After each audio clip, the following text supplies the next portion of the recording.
All right. Well, first and foremost, can everyone see my screen okay, Beth? Great. Looking good. All right. Well, again, welcome everyone to the attachment vitamins informational session.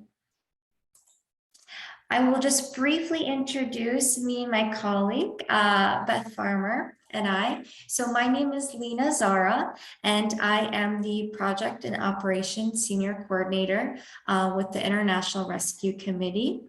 And here I also am delighted and honored to be joined by my colleague, Beth Farmer, who is the Director of Safety Education and Wellness Technical Unit and the principal investigator for CARE. So just to give everyone a bit of context of what we're going to do this 30 minutes, Beth and I will provide a very brief overview of CARE, attachment vitamins, and the pilot funding opportunity. And then we certainly want to save some time at the end for individuals like yourselves to ask any questions that you might have after initially taking a look at the proposal that we have sent out. All right, so apologies if this is context that you are already aware of, but don't want to make any assumptions, just a quick overview. So the CARE project, which is the Center for Adjustment, Resilience, and Recovery, is a 5-year project in partnership with the National Child Traumatic Stress Network and is a Category 2 center with NCTSN and is funded by SAMHSA, which is the Substance Abuse and Mental Health Services Administration. Now, CARE's ultimate goal is to ensure that forcibly displaced families, such as refugees, asylum seekers, and other forcibly displaced children, youth, and families receive culturally responsive, evidence-based, and trauma-focused treatments and interventions across a variety of systems to really prevent and mitigate the impact of long-term negative, traumatic, and toxic stress. Now, you can think of CARE's work as providing quality mental health and psychosocial support services for children and families that I've mentioned have experienced forced displacement. CARE you can think of as that bridge between refugee and immigrant providers and mental health services and providers. Again, the aim of CARE is that people and agencies providing these services are trauma-informed, culturally appropriate, and guided by best practices. So our team of experts achieves this through aspects of training and technical assistance, and by leading pilots of culturally accessible, evidence-based interventions with community partners. Now, the reason why we are here today, a little bit of an overview of the attachment vitamin intervention opportunity. So this has been developed by the University of California, San Francisco, UCSF. It is a prevention and early prevention program based on child-parent psychotherapy. So the idea for attachment vitamins has been really key and instrumental for highly burdened families that are otherwise unable to partake in intensive interventions. You can think of attachment vitamins as supporting parents and caregivers to learn about child development and impact of stress and trauma, reflecting on the child's experiences and possible meanings of the child's behaviors, and also really to promote secure attachment and safe socialization practices. Now, I do want to preface, it's not a parenting skills group, but a group that provides some instruction on attachment and encourages parents and caregivers to find ways to integrate that knowledge into their parenting to promote strong and positive relationships.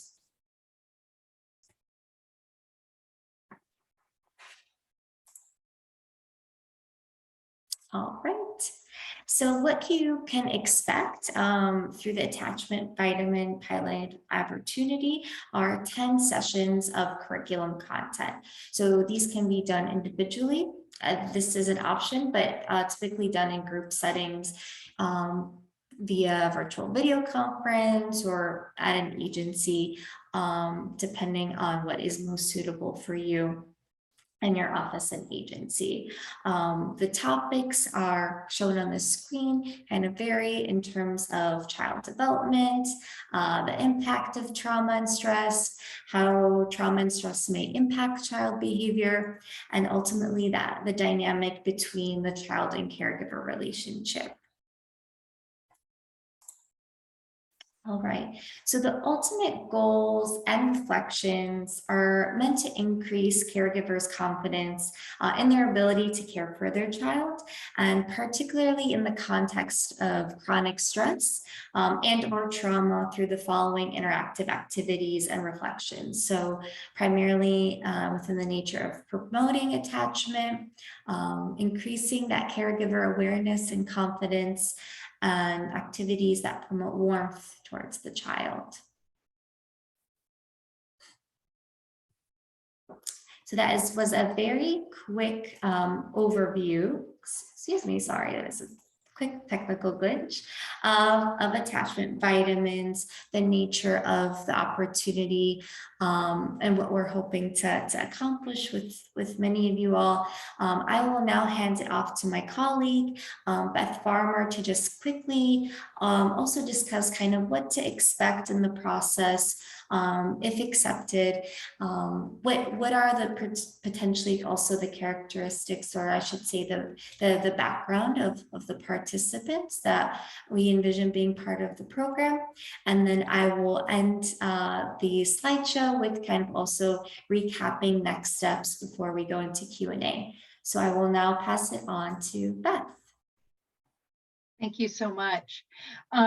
So what to expect when you're implementing attachment vitamins, or your if you do implement attachment vitamins, is ideally recruiting in the community that you plan to serve.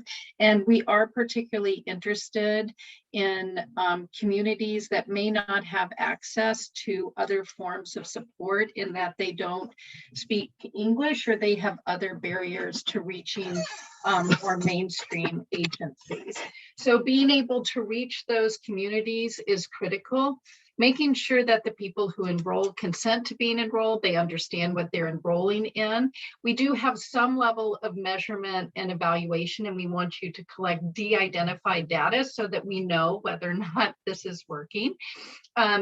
We are granting out just a little shy of under $25,000 per agency. And with that, we're hoping that you're able to provide participants material. If you're doing it remotely, we have used Kindle tablets, which are about $49 a piece. Or if you're doing it in person, having the materials that you need there. That you're able to identify within your agency or community facilitators. We do ask that one of the facilitators be from the community or speak the language of the community, be bilingual, bicultural, so that it's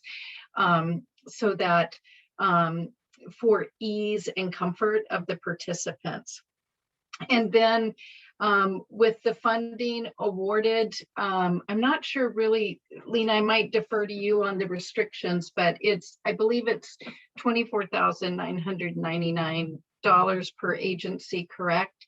And I'm not sure of the particular restrictions on that funding other than it go towards this project. Yeah, Beth, I can add Thanks. to that. That could be helpful. Yeah, so the key kind of requirements of the amount that Beth just mentioned is the 1 tablet per participant. So let's say you're doing a cohort of 8 to 10 parents or caregivers. That's just something to keep in mind. Staff time towards the facilitation of this pilot, the participant project survey incentives. We want to be mindful and of course compensate individuals for their time for any surveys conducted, and then the program materials. So any printing, welcome kits, books, those are the areas that we want to really highlight in terms of where the budget should indicate. Thank you. Thanks, Lena.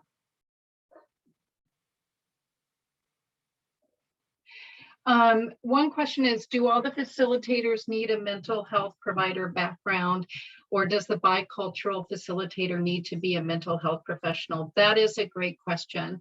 So attachment vitamins is really, really accessible, and the facilitator doesn't need to have a mental health provider background. However, ideally, they might be an MSW or a master's with experience in providing social services or these types of services, so that if something urgent comes up within the group, that they feel competently able to handle it and can reach out to get the person resources and navigate them through the system. For the bicultural facilitator, they don't have to be a mental health professional. The most important thing is that they're trusted by the community. They have an interest in doing this. They are bilingual, bicultural, and hopefully that they have done some parenting or group work before, but they don't have to be a mental health professional. There is not a limit on allowable administrative costs. So the participants, just to go into that real quick, the participants are parents and caregivers that have at least one child in the home that's under the age of 6. They need to be based within the US because we do have funding to support families that are in the US. We are really interested in families that may not be able to partake of mainstream services because of linguistic access or differences within cultures. The entity that is receiving the funding does need to be a nonprofit or governmental agency that's US based. Hopefully they have good connections with the community and the history of managing similar types of programs or doing these types of initiatives, and that they're willing to really be able to collaborate with the community locally and also be willing to collaborate with our team. Great, thank you so much, Beth. Yeah. All right. So just a few things before we go into more of the great questions that many of you have started to share. Just a reminder that we do ask to submit your answers to the applicant questions to care@rescue.org. We have a deadline of Wednesday, July 20th at 5 p.m. PST Pacific, and we hope to also get a response to accepted applicants around Friday, August 5th. Now, many of you may have seen the submission guidelines, which after I stop sharing my screen, I will resend the link in the chat here. Essentially, this guide is going over a lot of what we've talked about today, the background of attachment vitamins, what you can expect in the funding opportunity. Something I do want to point out in case it comes up, and apologize if this is a question already raised in the chat that I haven't just seen just yet.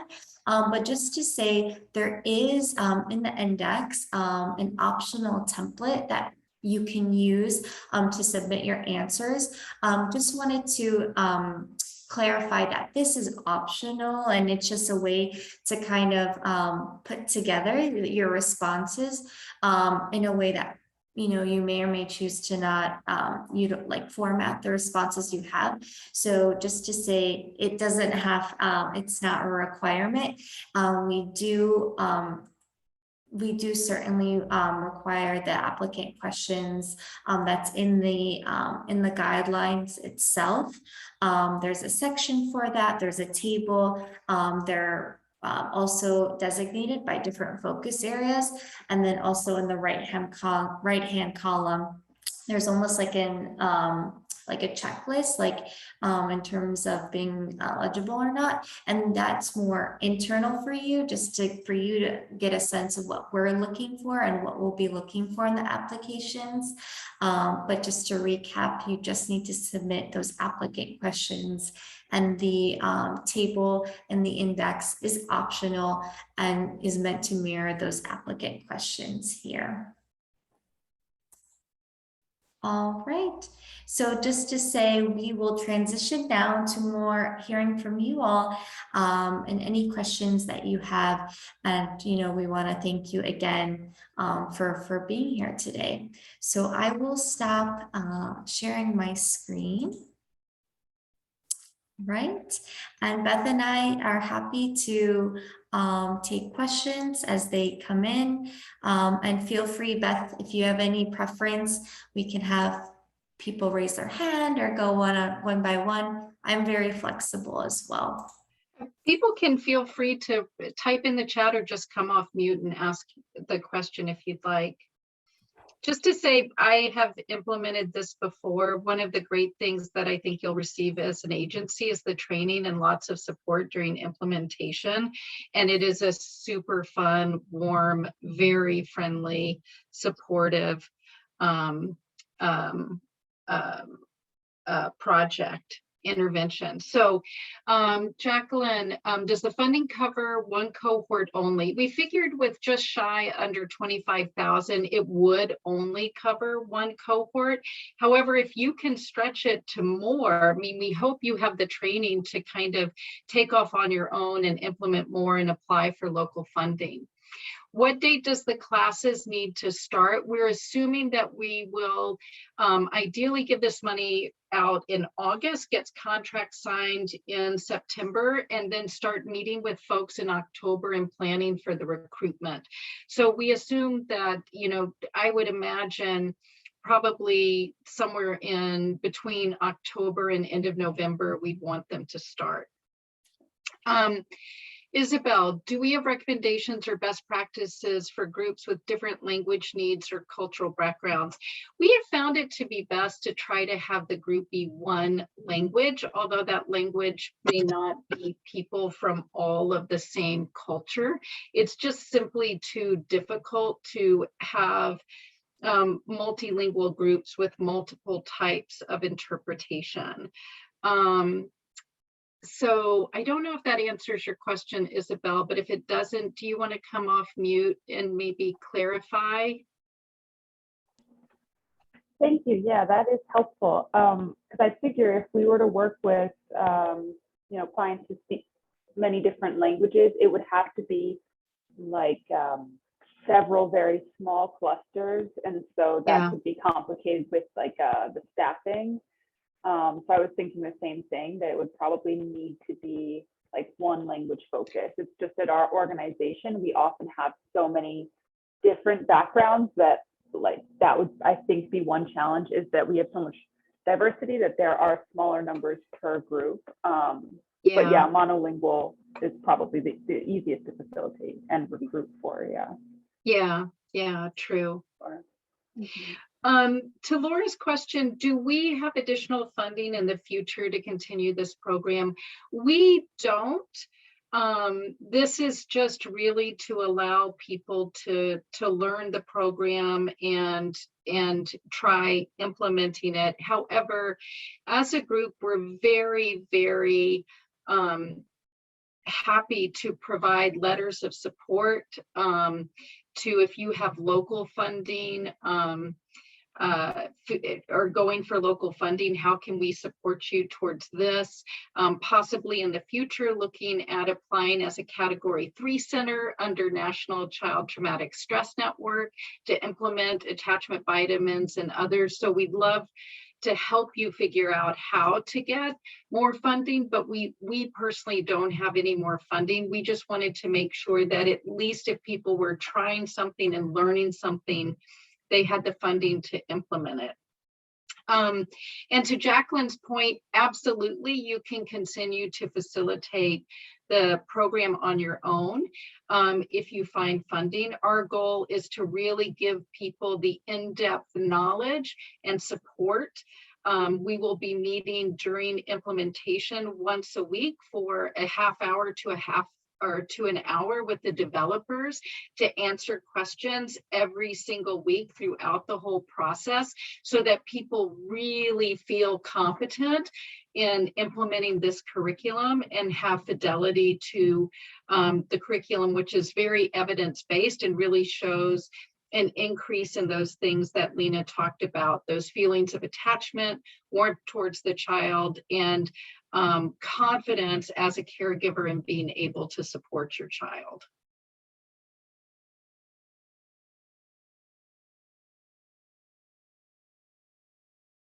Other questions?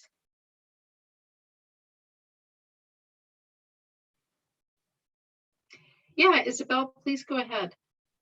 Yeah, so my first question was, I might have missed this with the use of funding. Is it possible to compensate participants and or like community facilitators? Absolutely. Yes, absolutely. In fact, we've done several things when we've implemented this in the past. When we give people the surveys on the validated measures, we've compensated them with gift cards, because we know that's taking of their time, of which there's not clear benefit, which there is in the program, but the validated measures and surveys, not so much. We've also generally, when we've used someone from the community, is that we have paid them. We've brought them on as staff. So I think both of those things are very important. And you had another question, Isabel? Oh, yes, thank you. I also agree with the other two questions in the chat, but I wanted to ask, let me find my other question. Oh, yes, if you recommend recruiting and enrolling like multiple family members per family, or is it recommended to sort of have one primary caregiver to like represent more families, or doesn't matter? I think you can do it however you'd like to do it. There have been groups that have been both caregivers, and those have been really rich as the caregivers are reflecting on the different ways they interact with children, their own childhood, what they know about child development, how it comes into their parenting. So it can be very rich for caregivers to do it together. And then we've also done it, there's been a male group that has been just for dads. There's also been just a female group. There's been teen groups. So I think you determine who is in your group. Nice, thank you. Yeah, I agree with all the other questions. Okay, so the sessions typically are about an hour and a half in person. That's what we started off with remote. But we found that 2 hours is kind of best for remote because it takes a while to get settled and other things. We can help support people with remote sessions if that's what they need to do, because we've done those over the pandemic and they require a little bit more massaging. As far as the children being present, ideally, if it's in person, we would have some way for the children to be cared for, or even if it's in the home. However, during remote sessions, especially we did some during the pandemic when everything was shut down and people had children crawling all over them at the same time. So to say, ideally caregivers can have their undivided attention. And you have to think about how you're going to manage it if there are children present, so caregivers can give it the best attention they can, but also to say that we're working with families that don't have a lot of supports and they have little kids. So you really have to do the best you can. The type of reporting that is required is we do want to get disaggregated data of the families, knowing essentially ages of children, gender of caregiver or caregivers, age of caregiver, country of origin, language spoken, some of the validated measures, how often people came to class, their survey at the end, but that's pretty much it. It's kind of the basic stuff that lets us know if the program is of quality. Does the facilitator need to be staffed to be paid by the organization, or can they be contracted? That's up to the organization, how they would like to do it. And the funding can be used for childcare during groups. That's a great thing to do, is have childcare during groups. Yes, we have, to your point, Mohammed, we've done this with Spanish-speaking asylum seekers who were homeless. We've done this with Afghan groups. We've done this with Iraqi groups, Congolese women. So we've had it be just one group only.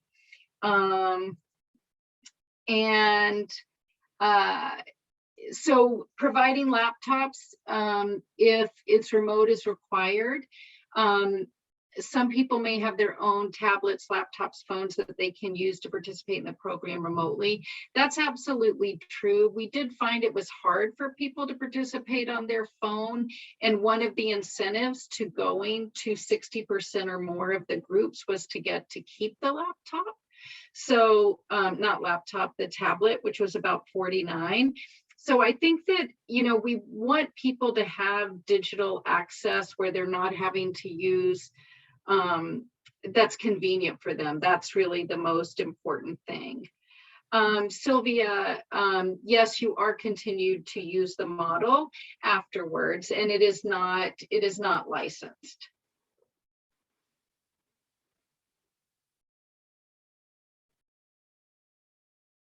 Did I finish did I forget anything, Lena? I know I went through that like a train running down some very fast tracks.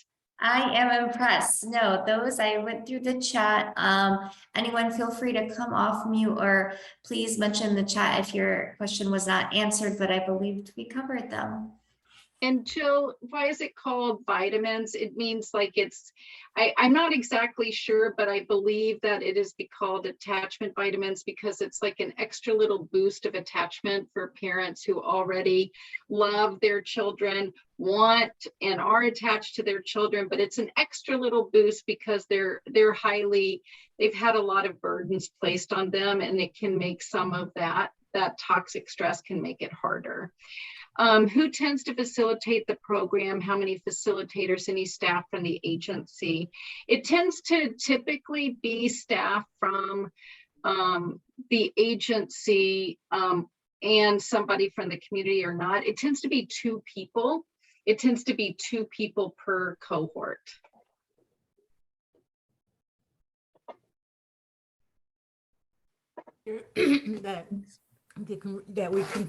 that one could continue to use this curriculum, because the more that we've been researching as we're like thinking about, you know, proposing, the more excited I'm like, wait, this is really good. So that's good to hear.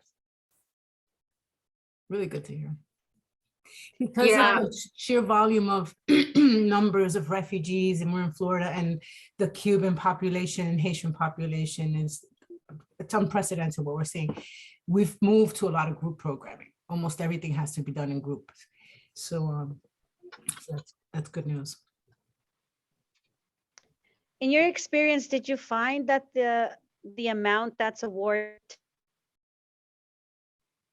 tends to be sufficient for childcare and purchases, or did you find that it's sufficient more for the program and we would have to fundraise or find other venues to provide childcare and tablets? We did it on the cost of what it cost us to deliver one cohort, which was right around 23,000. So we based it basically based on what we've done it about 7 or 8 times, and we figured each cohort cost right around that $23,000 mark for staffing, you know, shared program costs, the tablets, or you could do childcare, those sorts of things, making sure you had somebody from the community if someone on the staff didn't speak the language. So we tried to fully cover the costs of what one cohort would cost to implement.